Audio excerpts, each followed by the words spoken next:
नमस्कार। आज बात करते हैं भारत के बिल्कुल बीच में बसे राज्य की, यानी मध्य प्रदेश की। एक ऐसी जगह जिसकी अपनी एक बहुत ही गहरी पहचान है। तो सवाल उठता है कि भारत का असली दिल आखिर है क्या? क्या सिर्फ इसलिए कि ये नक्शे के बीच में है, या फिर इसकी कोई और गहरी वजह है? चलिए इसी सवाल का जवाब ढूंढते हैं इस अनोखे राज्य को समझकर। इसे कहते हैं बाघों की भूमि। सोचिए, ये वो जगह है जहां जंगल की दहाड़ गूंजती है, जो अपने शानदार वाइल्ड लाइफ के लिए मशहूर है। और इसे एक छोटा भारत भी कह सकते हैं। मतलब एक ऐसा इलाका जिसका भूगोल, जिसकी ज्योग्राफी पूरे देश की एक झलक दिखा देती है। तो बाघों की भूमि, एक छोटा भारत, ये सब नाम है मध्य प्रदेश के। और ये जो सबसे मशहूर नाम है ना, भारत का हृदय, ये इसे भारत के पहले प्रधानमंत्री जवाहरलाल नेहरू ने दिया था। चलिए अब जरा इन नामों के पीछे की कहानी में उतरते हैं, क्योंकि ये सिर्फ कहने के लिए नहीं है। ये नाम इस राज्य के कैरेक्टर और यहाँ क्या क्या है उसकी पूरी कहानी बताते हैं। देखिए, मध्य प्रदेश को दो बहुत बड़े टाइटल मिले हुए हैं। एक तो 526 बाघों की आबादी के साथ ये है भारत का टाइगर स्टेट, और दूसरा ये देश का सबसे बड़ा सोयाबीन प्रोड्यूसर है, इसलिए इसे सोया स्टेट भी कहते हैं। एक और नाम है लघु भारत। ये इसलिए क्योंकि इसकी भौगोलिक बनावट कमाल की है। यहाँ पहाड़, पठार, मैदान सब कुछ है, बिल्कुल वैसे ही जैसे पूरे भारत में। और एक नाम तो बहुत ही प्यारा है, नदियों का मायका। अब मायका मतलब माँ का घर। ये नाम इसलिए पड़ा क्योंकि बहुत सारी नदियाँ यहीं से निकलती हैं और अपनी सीमाएं छोड़ने से पहले दूसरी नदियों में मिल जाती हैं, ठीक वैसे ही जैसे बेटियां अपने मायके में रहती हैं।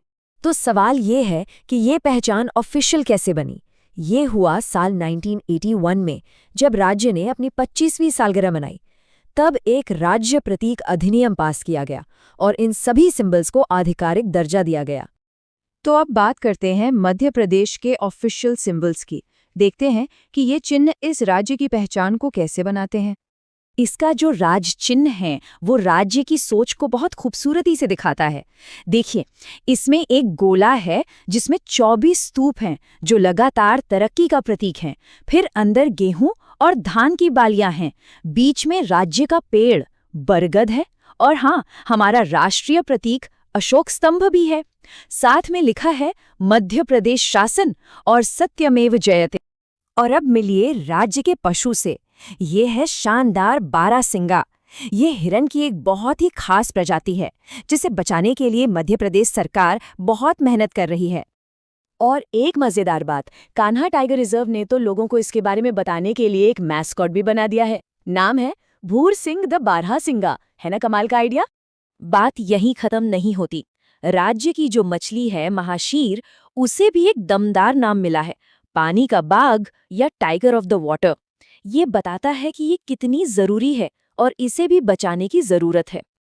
अब देखिए, राज्य का पेड़ और फसल भी एक कहानी कहते हैं। राज्य का पेड़ है बरगद, जो भारत का राष्ट्रीय पेड़ भी है, तो ये इसे पूरे देश से जोड़ता है। और राज्य की फसल है सोयाबीन, जिसे पीला सोना भी कहते हैं, जो इसकी खेती की ताकत को दिखाता है। अच्छा, अब थोड़ा जूम आउट करते हैं और समझते हैं कि ये इतना बड़ा राज्य प्रशासनिक तौर पर कैसे बटा हुआ है। इसे 10 अलग अलग डिविजन्स यानी संभागों में बांटा गया है। इस टेबल में 4 खास डिविजन्स के बारे में देखते हैं।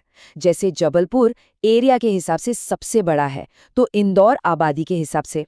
भोपाल एक ऐसा डिवीजन है जहां से कर्क रेखा इसके सभी जिलों से होकर गुजरती है, और चंबल सबसे छोटा डिवीजन है। चलिए अब जरा आंकड़ों पर भी नजर डाल लेते हैं। ये नंबर्स मध्य प्रदेश की कहानी को और भी साफ कर देंगे।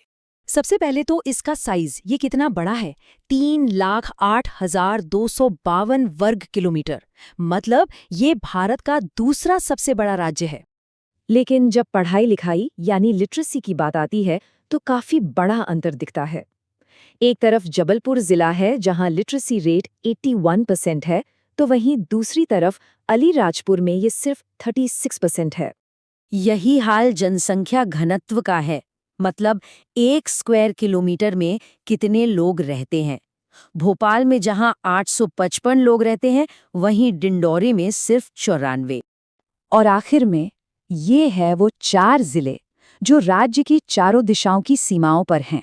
उत्तर में मुरैना, दक्षिण में बुरहानपुर, पूर्व में सिंगरौली और पश्चिम में अलीराजपुर। तो इसके प्यारे प्यारे नामों से लेकर इसके ऑफिशियल सिंबल्स और इन आंकड़ों तक हमने मध्य प्रदेश की पहचान की एक तस्वीर बनाने की कोशिश की। और ये हमें एक बहुत ही दिलचस्प सवाल पर लाकर छोड़ देता है। अगर एक राज्य पूरे देश का आईना हो सकता है, तो फिर हमारे अपने इलाके में न जाने कितनी छिपी हुई दुनियाएं और कहानियां होंगी, है ना?